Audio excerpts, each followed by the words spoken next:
Ar HaYichud V'Ha'emunah, chapter 12, Perek Yud Beis. This is the last Perek. This is the last chapter of Sha'ar HaYichud V'Ha'emunah, the gate of belief and of the unity of Hashem. So we have a zchut. We're completing Sha'ar HaYichud V'Ha'emunah. After finishing the Likutei Amarim, the first part of Tanya, this is the second part of Tanya, and this goes to explain to us Hashem's existence and the connection that He has to us, or the comparison, the channels of communication with the world in general and with us specifically, and also to show how Hashem never changed. Even though it seems like there's a huge world here that He created, and so many interesting parts to the world, especially if we learn also about the history of the world. I was reading not long ago about Rabbi Yonasan Eibeshitz. Have you heard of Rabbi Yonasan Eibeshitz? He lived in Prague, and he was a rabbi, a very, very wise rabbi. We spoke several times about Melech Poretz Gader. That's one story that shows his wisdom. Maybe we'll mention it as well. But he met a lot of interesting individuals that even write about him in their books. Forgot the name of one of them, but he has an explanation about Migdal Bavel. Have you heard of Migdal Bavel? The famous story, Dor HaPalaga. Was a whole generation right after the flood that decided they want to build a building, a tower. And this tower is supposed to reach the sky, and they'll try and fight Hashem and prevent any type of flood to ever happen again.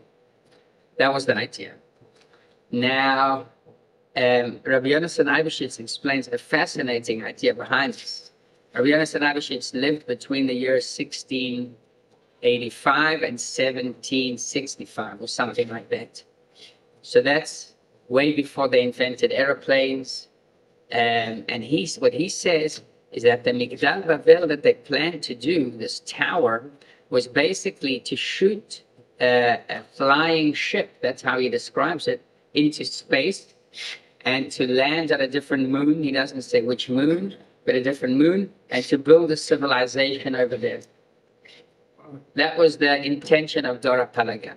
That's quite original at that time. That's very original, right? Absolutely. Very, There is an Haftarah, I don't remember which one, yes. where it says that on Mars, there was life. It was life on Mars. Very interesting. Very interesting. How about I didn't hear what you had said. Could you repeat that?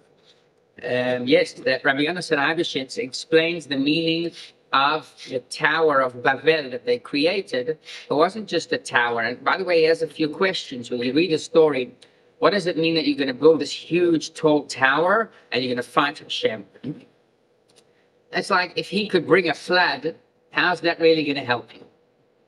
And the whole idea of preventing a flood through a tower, I mean, the flood was with rain pouring from above and the water rising above mountains. So, like in theory, how tall is this tower going to be? It's too cold when you get to a certain height. So that's why he explains that it's basically shooting a flying ship out into space. And there he goes, by the way, into gravity. So he says, to avoid gravity, that they shouldn't be pulled back down, they would be able to fly up and stay up. So whether it was something realistic, that means they had like the technology to do so or not, that's a whole mystery. So you mentioned Haftarah. Which Haftarah? Do you remember? I don't remember. It's in the sheet, but I don't remember which one. Well, they definitely didn't have the technology for it. Yeah. And about the generation of Enosh, by the way, Enosh, also there was a flood in his times. So it didn't cover the entire world, but the Gemara says there was twice a flood in the times of Enosh and in the times of Noah. The flood in the times of Enosh wiped out only a third of the world, not the entire world. So what happened pre-Mabul, the life pre-Mabul, and maybe a bit after the Mabul, for those that remembered what they had, it's there's a lot to try and search for, even though it's not really found written, at least not black on white, in simple, clear words, the life that they had then. So did the flood of Enosh precede Noah? That was before Noah, yeah. That was like, I don't know how many years before, but before Noah. And that was like a warning, but they didn't learn. And how many years separated? I don't know the exact amounts, but maybe several hundred years. So, yeah, it's fascinating. It's fascinating how they discovered agriculture. Or the whole idea that if you take seeds and you plant them, you get a tree that grows, and other objects as well. So there's a lot of midrashim about that. There's a Zohar that says that was taught by Bnei HaElohim, which refers to angels that Hashem sent down to the world. Because there were certain angels that said after Adam sinned with the sin of the tree of knowledge, so they said, well, what's the problem? How did he sin? Like we all think about Adam. You could have waited just a few hours. He was created on Friday. And on Shabbos, if he would have waited until Shabbos, that's it. We would live in a perfect world. We wouldn't have all these problems. He was allowed to eat the tree of life and of knowledge on Shabbos. But it was a matter of a few hours on Friday that he sinned there. So the angel said, wow, this human being, you created him, he already sins, he can't wait a few hours. So Hashem said, you know what, I will send you down to that world and let's see how you cope. So that is Vayiru Bnei, and they took any wife that they wanted. And from them came Bnei HaNephilim, the giants, that we know, like Og Melech HaBashan, and the other Sheshai, Talmai, all of those giants that the spies, when they went to Eretz Yisrael, they saw them. So, so that's a whole interesting period. Again, it's not discussed widely in you know, you're not going to pick up a book and you'll see a whole explanation, black on white, what exactly happened. In fact, you do see certain ideas, certain hints.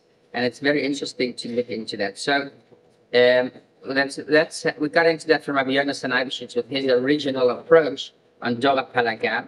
So we see, in other words, the whole world that Hashem created is very sophisticated and very, you know, you go, you see the signs of nature, you get very much inspired. If it can inspire us, maybe it inspires him.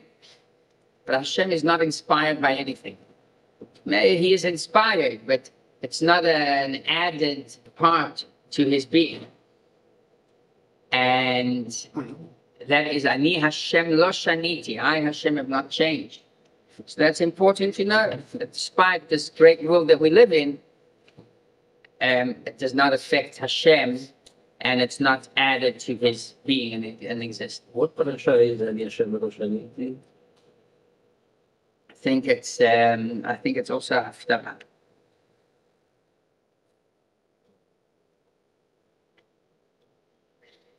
I think it's a Haftarah. Ani Hashem lo shaniti. So, chapter 12, this concludes the gate of belief and unity. And let's read inside. I'm not sure, Mordechai, that you have the same exact translation. Maybe there's some added parts of explanation over there. So, Hanoch, I would like to ask you to please read for us the first paragraph in chapter 12.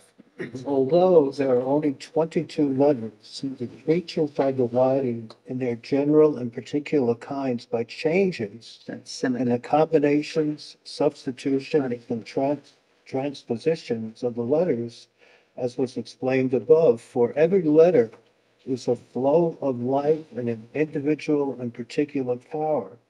And when many letters will combine to form a word, then aside from the numerous kinds of powers and life forces which issue forth according to the number of letters in the word, there is, in addition, the one which transcends them all, namely, the flow of a higher power and general life force which contains and is equivalent to all the various powers and individual life forces of the letters and transcends them all. And it unites them and combines them to give power and life force to the world which was created in general and in its individual parts with this word. So it sounds like they're actually creating a different being. Yeah. What do you mean a different being?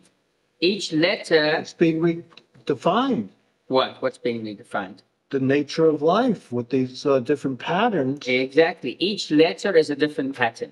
And there are very interesting, let's take, for example, the shape of the letter. The shape of the letter itself represents a certain idea. And this is in Lashon HaKodesh. And the famous one is, by the way, according to Kabbalah, there's one explanation. And according to Chassidut, there's another explanation. So according to Kabbalah, you can open up Sefer Yetzirah and learn it inside. And in Sefer Yetzirah, you will see the meaning of each letter. And there's a lot of words that we cannot pronounce, that we don't understand, like the meaning. But those are different types of seirufim, combinations of the different letters that stream a certain living force, a certain energy from Hashem. So it's life Kabbalah, and life and sound and shape. exactly. So it's the sound and the shape, correct. It's the sound, which means the letter Aleph, Bet, Gimel, all of these letters, and the shape also. So what does Aleph mean? There's a famous Hayom Yom, and this is more Chassidut, which is, Chassidut is Kabbalah applied. So it's not about the higher world, it's about us. So Aleph, if you take the Aleph, we don't have an Aleph here, but an Aleph is a dot on the top. It's like a Yud on the top, a Yud on the bottom, and a Vav that goes slanted that connects the two. And that shows the connection between Hashem on the top, that's the Yud on the top, us, the Jew, on the bottom, and the connection between the two is through Torah and mitzvahs, through observing Torah and keeping the mitzvahs. So that's also an interesting point where we see that there's a meaning behind the letter Aleph. Behind the letter A, is there a meaning? No. No. Aleph has no sound. Sorry? Aleph has no sound. It has more of a simple sound. You know which letter has no sound? Hey. Hey is just air. Exactly. So there's no real sound to the letter Hey. Aleph has a bit of a sound, right? It's not like a Lamed or a Men, which is much more emphasized. So, and I'll just bring an interesting idea. I don't know if it's based on Emet, but there's a good chance that it is. I didn't see it in any holy book. But what is the famous word if you want to do magic? Abracadabra. Abracadabra. Okay. What does abracadabra mean in Hebrew? Ebra kedabra. I will create like I speak. Evra, which means I will create. Kedabra, kemo shani adaber, like I will talk, like I will speak. That's very interesting. Was it done this way? Like, why was it done in this way? Okay. Does it come from Hebrew? The first person that came up with this idea of abracadabra was a Jewish person. But okay, that's the fact. You know, we say abracadabra is known as and it also has a very good connection. Like the closest real meaning that you would get to abracadabra is from Hebrew, abracadabra. When I was brown. And we go to the Maharan Prime, who created the golem, out of mud, based on Sefer Yetzirah. So we don't know how to use all this, but the power of speech is very, very powerful. All these different serufim. One of the things that the whole story about how they created the pyramids, how did they build the pyramids? So everyone agrees, well, not everyone, but most people agree that it wasn't created during the times of the Egyptians. The Pharaoh, he did not create the pyramids. They don't, at least they don't really, not everyone agrees on that. They say it was created before. And there's, what's the word for their language? Not Ktav Chautim, but their language, you know, they have all these images in. Hieroglyphics. Thank you. Hiero, Hieroglyphics. so they have there pictures of people talking, and the stone is like in the middle of the air. So one of the explanations is about the power of speech. However it was, whatever they used, that's how they used. So that's how they built the pyramid. So again, we don't know much about it. It belongs to a world that we don't have access to today, and on purpose. The Torah does say, "Mechashefa lo techayel." Mechashefa lo techayel, which means that we're not allowed to use any form of witchcraft or all these type of spells. And there is what's known as a kamea. Have you heard of a kamea? Kamea is like a parchment that there's also letters written on that parchment.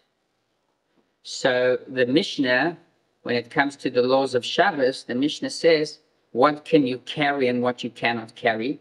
In Rosh Hashanah, if there is no Eruv, you're not allowed to carry anything. So the Mishnah says, what about this kameh that a person just has, you know, tied to as a necklace, and he has this piece of parchment covered with leather. Usually they wrap it into leather. So the Mishnah says that if it works, so you're allowed to use it, you're allowed to wear it. It's not a problem. It's like a person needs glasses, so he wears glasses on Shabbos. It's not considered tilted. It's not considered that you are holding something external from yourself. It's like a piece of clothing. It's like a suit. So from there we see that a lot of these kameh actually works. I get mixed signals on astrology. Sorry? Is astrology approved or not approved? I get the Astronomy, not astrology. So astronomy, so that's another part. That astronomy is definitely approved because the Rambam, which by the way the Rambam says, he spoke about a flying ship. So the Rambam says in the Shmona Prakim, or the Hakdama to the Perush HaMishnayot, one of his famous introductions, he speaks about people that imagine stuff. So one of the things that he brings as people imagining things is a flying ship. So he says, like, people imagine like a flying ship. The Rambam says it's not connected to reality. But because then it wasn't realistic. The Merkava is a flying ship. So that's a whole question. The Rambam was very, very logical when he spoke also in his Hakdamot. Even though the Rebbe says that he did learn Kabbalah, and you see it from the beginning to the book of his Halachot, Yesod HaYesodot ve'Amud HaChochmot. You take the initials of that word, those words, Yesod HaYesodot ve'Amud HaChochmot, which is the foundation, Le'amin sheyesh matzur rishon, to believe in Hashem. You take the initials of those words, and you'll find Yud and a Hey and a Vav, and then another Hey, which is Hashem's name. That's more a Kabbalistic style of writing things. So the Rambam hid that in his words. So this is in a Mishnah Yeah. of Shabbat that I read for Rabbi Goldberg's mother, but it has a whole chart every day of the week here, every day, Sunday, Monday, Tuesday, and then 1, 2, 3, 4, 5, 6, 7, and it has what astrology sign is. I think it's in. Is this on Shabbos? It's in the Mishnah of Shabbat. Yeah. So the Rambam writes, the Rambam in the laws of Kiddush HaChodesh writes about astronomy. So astronomy, and not only him, but the Ibn Ezra and Abarbanel, all of the Rishonim knew astronomy, and they knew it pretty well. In order to make the calculations of when the new month is going to be, and all of that, that is astronomy. So that's clear science. Astrology, so there's the nonsense that people make out of astrology. which you don't have to be, you got to be a bit with seichel to know that it's not true 100%. But there is astrology as well that we've got to be very careful with, because there's a thin line between astrology and worshiping idols, or worshiping the planets and believing that they have some kind of power that we could benefit from. And that's, by the way, that's the way that they used to worship idols. Not everyone bowed down to statues. It didn't start from statues. It started from the planets and from the different stars. If we say En Val Israel, Yes. means to the Goyim, Yeshua. Yes, Mazat, nachon. And we had a lecture by one rabbi here. He explained to us also the position of all the different stars. Fascinating lecture, and how it, for example, the 7th of October, the stars were in the same position as Churban HaBayit. So the birth of the Yortzeit of the Rebbe, the stars were in the same position as the Yortzeit of the previous Rebbe. So it shows that there is a connection between, there's another thing very interesting. There was a telescope named Abel, could it be Abel, that was sent into space. Hubble. Abel, thank you. American, It's an American, what was it, like a starship? it's still operating, doesn't work. And it's still operating. So, okay, so that's it. So we're going into how it worked and how it did. So the first time that it was that started its route, at the beginning, it did not work. When they launched it right at the beginning, it did not work. And they needed to send astronauts to go and fix it. And so he says that the planets were not in the right place for technology. There are planets that they don't help technology, but when they are in a certain place, Hashem allows the flow of technology to come into life. And how do we know that? B'shesh ma'ot shana l'chayei Noach niftechu hashamayim. And after that, whatever it was, a year later, when they sent the astronauts, then the planets were in the right place. So he showed us, he actually has a program that he came up with, and the program shows the different planets and shows the different arrows. He has a whole Torah in this. So very interesting. So definitely, yes. Was it the planets or the stars? Now, astrology is both the planets and the stars as they appear on the horizon Right, that's visible from Earth. right, right. Whereas, so that includes the stars. It includes the stars, and there are certain, so he didn't go into the details, the differences between the stars. But we know, for example, also in Halakha, we don't make Kiddush between 5:40 and 6:40. That's at least the minhag Chabad is not to make Kiddush during that time. And why?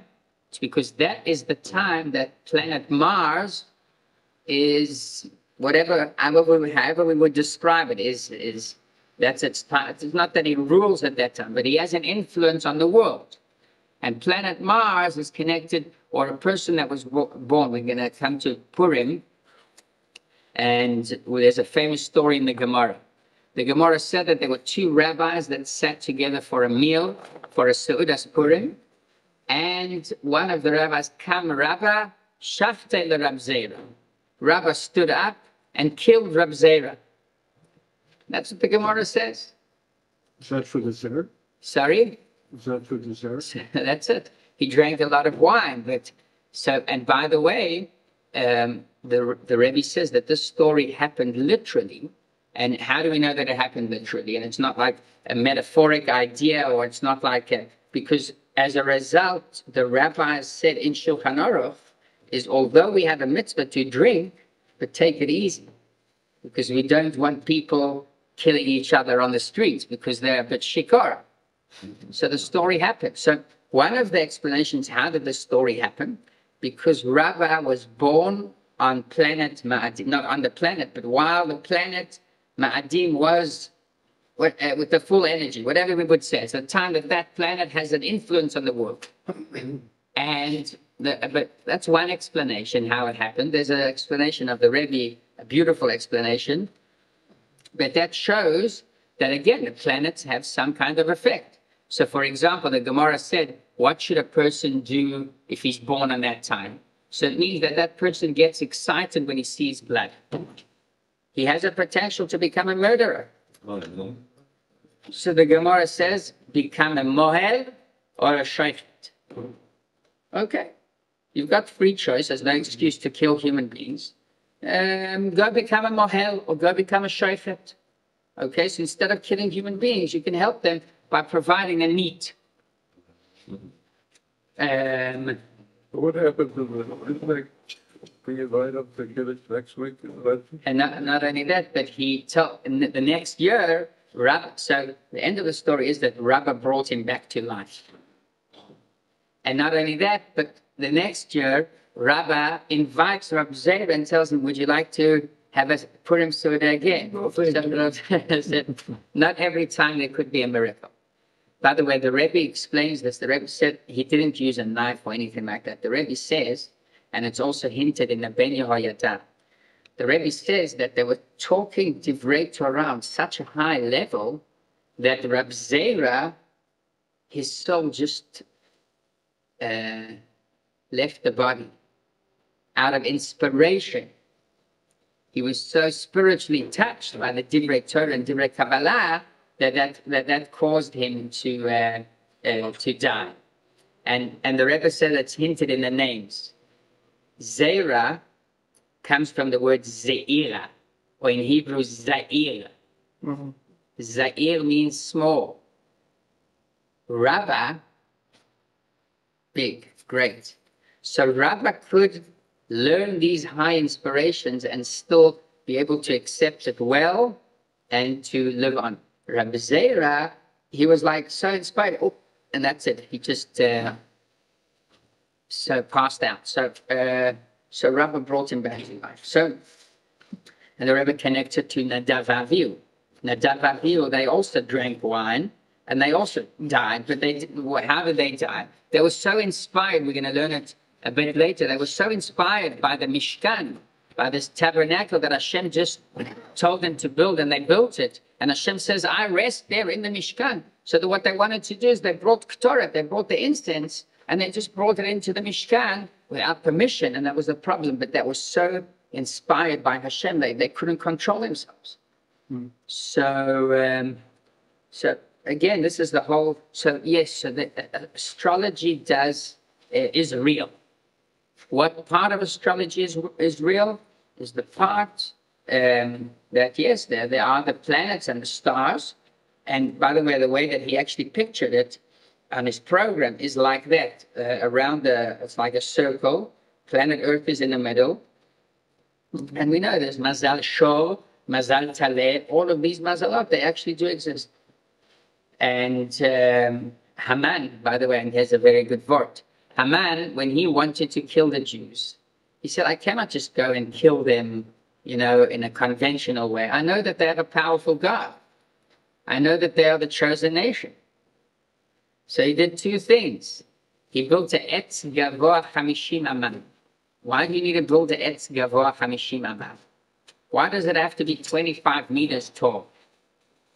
So everyone could see it. Okay, people that want to see it, they could see it even if it's just 10 meters high, 20 Aman. 50 Aman, 25 meters is pretty tall. And not only that, why did he do a raffle when he wanted to decide on the day? And all of that is because he wanted to go beyond the conventional connection between us and Hashem. When Am Yisrael learned Torah, when we do mitzvahs, Hashem says, I like you, I prefer you, I don't want to get rid of you. He went higher than 50, he went to 50 Amah. 50 Amah is connected to the 50th level. We know that when Am Yisrael were in Egypt, they went deep down into the impurity, and they went 49 degrees into the impurity. If they would have entered the 50th level of impurity, which I don't know what that means, but whatever that means, it means a deep, deep level of impurity. Hashem could not rescue them from that. So Haman wanted to, So there is something Hashem cannot do. out of his own choice, yes, he does not want to do. But If he does, so that's it. So again, all these, the raffle, the idea of a raffle. I assume I'm not in the 50s. No 51. 51. Area 51. So is there discussion about these different cosmic combinations creating differences in light? So there's not openly. That's exactly the point, because there are two reasons. Because that will make us disconnected from the physical world, which means if you start investing your time in understanding how the cosmic patterns have an effect, you're not going to go to work. You'll prefer just sitting at home and waiting for the right star to come at the right place, buying a lottery ticket, and then hopefully it should work. That's the idea. Buy a ticket? Sorry, so that's it. Maybe you don't even have to buy a ticket, but you've got to have a bank account. You've got to have something. So buying a ticket is part of it. But Yeah, but And- Rabbi, yeah, excuse me, the stars have an effect on Earth. uh-huh. And obviously, if they have an effect on Earth, they have on all living things on Earth. Correct. Right. Right. We want to be cautious. We want to be careful about not worshiping these stars, because that's how Avodah Zarah came into the world. Avodah Zarah, worshiping idols, came to the world because people knew that at a certain season, you've got a chance that your field will actually grow. At another season, it's a good time for business. And not only that, certain times, even fertility, okay? Children, having children, there's an effect. We have a mitzvah, tamid tihiyeh im Hashem Elokecha.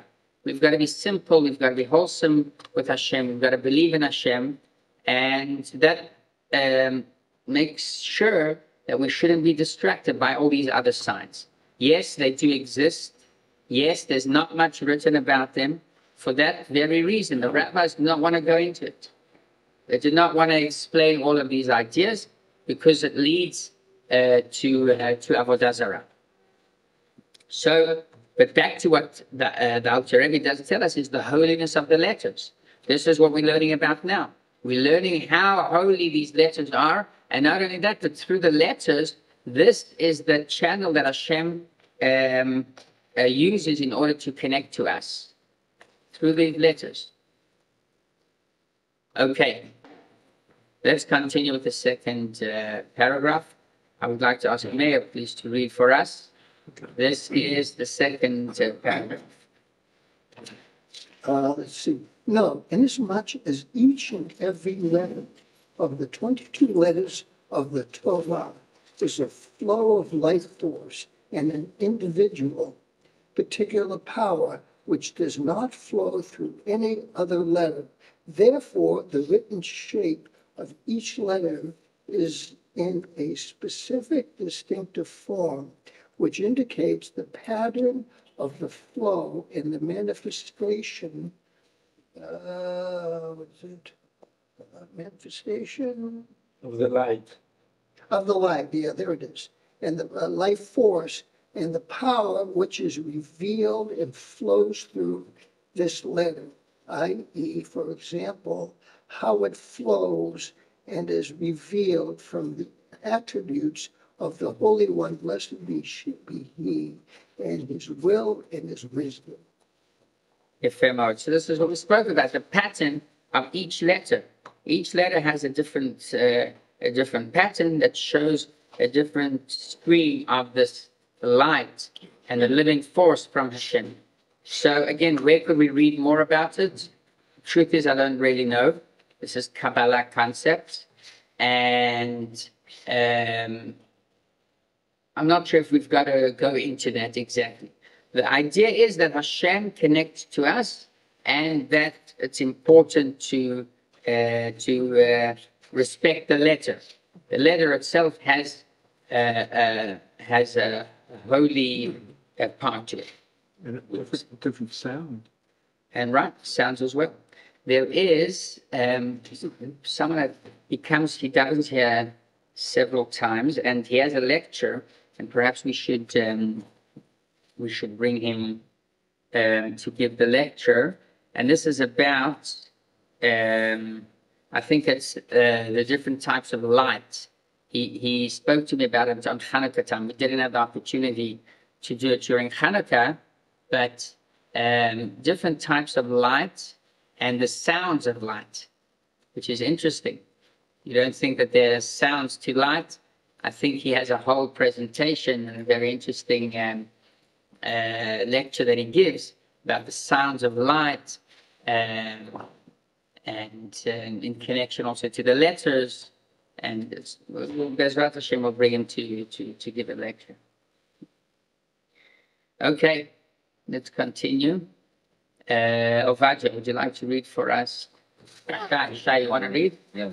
Okay, so this is the third paragraph. Right? As for example, Yep. as for example, through the words and the utterance, quote, let there be a firmament, unquote, the seven heavens and all the celestial hosts were created. As our sages of blessed manner stated, Hakim, in which the millstones stand and dry, Mana for the Tzedakah, Zevul, in which the Tzedakah. Tzedakah. This one and the holy and the holy temple and the altar are built. Machon, in which there are the store of snow and the stores of heaven. The heavens whole as a whole were created and live and exist through the aggregate works of the utterance. Let there be a firmament, unquote, and each individual created, being the seven heavens, was created and lives and exists from some combination of the letters of these words, or the substitution and transpositions according to the quality of the life force of that particular creature. For every change in a combination is an intermixing and interweaving of the powers and life force in different forms. Since each letter antecedent in the combination dominates and is essential force in the creative being, while the others are subordinate to it and are included in its light, and thereby a new being is created. Likewise, through the substitution of letters to their transpositions, new creatures of lower levels in comparison with the beings created and the letters themselves are created.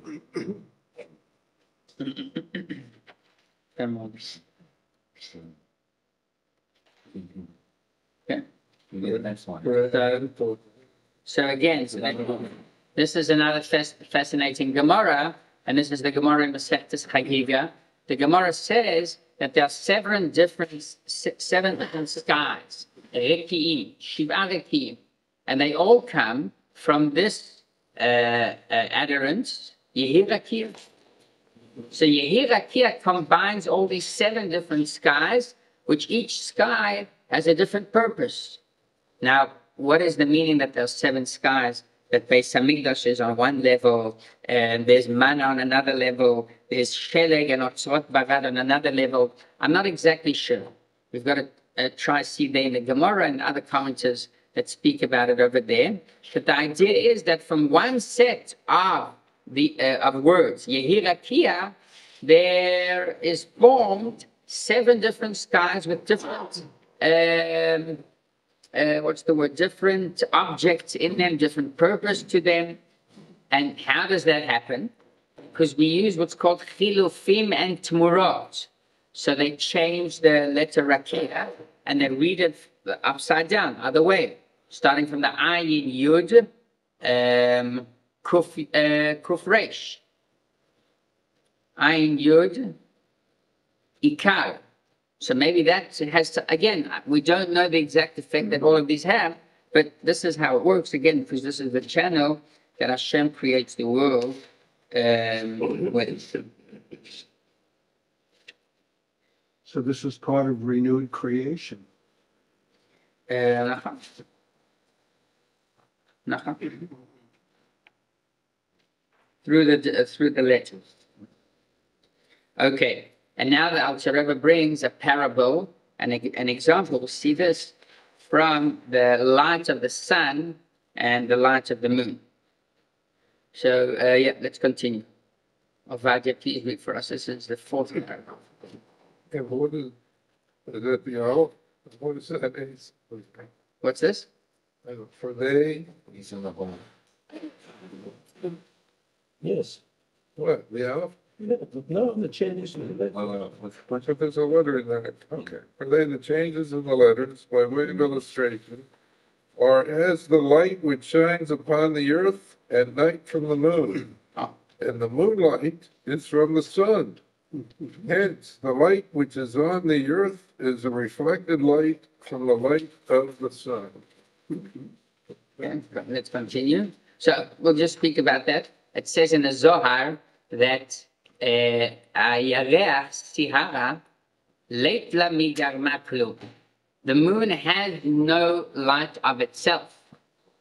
And with the light that we could see from the moon, and many, many times it's very, very clear light, and you shared from your experience, that this light comes from the sun. So it's basically a reflection of the light of the sun that reflects onto the moon, and we see on planet Earth that light. So that's some kind of, we could call it maybe tzimtzum, maybe that's not tzimtzum, maybe that's chiluf, an exchange, that this light is mitchalech from the light directly from the sun to the moon and then to us. Tzimtzum means that you contract that light in some way. So if you are in a closed room, a closed house, so that's you metzamtzem the light. It's the same original light. Here it's already a chiluf, it's already an exchange. And let's see, that's a parable to the next idea that the Alter Rebbe is going to say. Exactly so. Allegorically speaking, the letters of the utterances are the aggregate flow of the life force and the light and the power from the attributes of the Holy One, blessed be He, to create the worlds from nothingness and to give life and sustain them as long as it shall be His will. May He be blessed. From this aggregate flow and great radiation, God caused to shine and issue forth its derivations similar to it, and its offshoots, which are derivations and effluences of the light from the letters. And these are the substitutions of letters and their transpositions, and He created them with the particular creatures in each world, In like manner, God again protected the light and caused to issue forth and descend a radiation of the radiation of the radiation from the effulgences of the letters. And likewise, He again caused it to issue forth and descend to the lowest level in the category of descents until the completely inanimate, such as stones and dust, were created.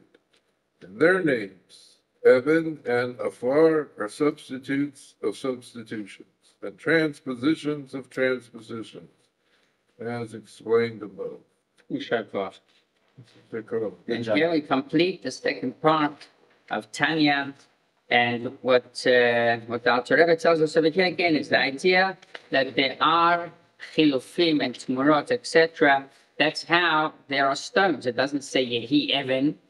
It's not one of the utterances, Yehi Evan. It's not even said in the creation, in the story of Bereshit. That is because Hashem uses letters and exchanges them in order to form other parts in creation. So I was thinking about it.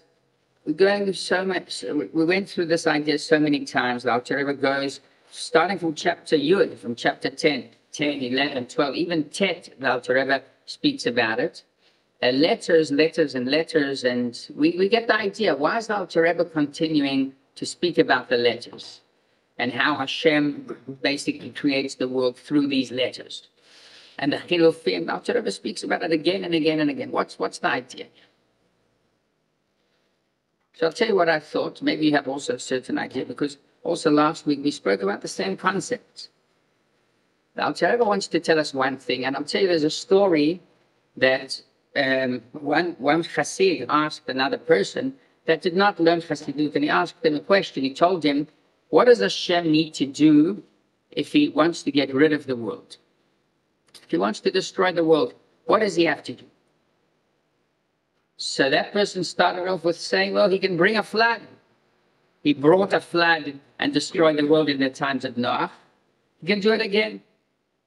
But there still will be water. There'll still be, everything will be the same, just underground or under the water.